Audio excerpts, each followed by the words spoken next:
વલસાડમાં 1.29 કરોડની ચોરીનો પર્દાફાશ. હોટલમાંથી ચોરાયેલ પામ તેલ અને લોખંડ સાથે 5 આરોપીઓ પકડાયા.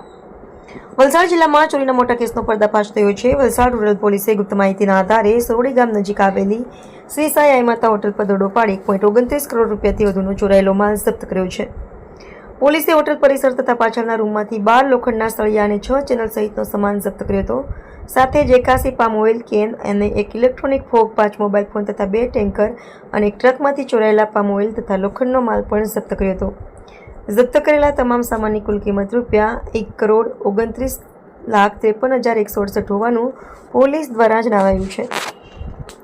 પોલીસે પ્રકરણમાં 5 આરોપીઓને ઝડપી પડ્યા છે, જેમાં પૂનારામ કોલોજી ચૌધરી રાજસ્થાન, ભરતભાઈ રેવાભાઈ ભરવાડ, સાવરિયા દેવકરણ ગુજર, કુલદીપસિંહ ગુરચરણસિંહ અને પ્રમોદકુમાર જવાહરલાલ યાદવનો સમાવેશ થાય છે. આરોપીએ પ્રાથમિક પૂછપરછમાં કબૂલાત કરી છે કે તેઓ ટેન્કરમાંથી પામ ઓઇલ અને ટ્રકમાંથી લોખંડનો માલ ઉતારી સસ્તા ભાવે વેચાણ કરતા હતા. પોલીસે આ તમામ આરોપીઓ સામે ભારતીય નાગરિક સંરક્ષણ સંહિતા 2023 હેઠળ ગુનો નોંધ્યો છે. કેસની વધુ તપાસ PSI VA વસાવાને સોંપવામાં આવી છે. પોલીસના આ દરોડાથી ચોરીના મોટા રેકેટનો ભાંડો ફૂટ્યો છે તથા સ્થાનિક વિસ્તારમાં ચકચાર મચી છે. રિપોર્ટર હાર્દિક જોશી, સોનગઢ.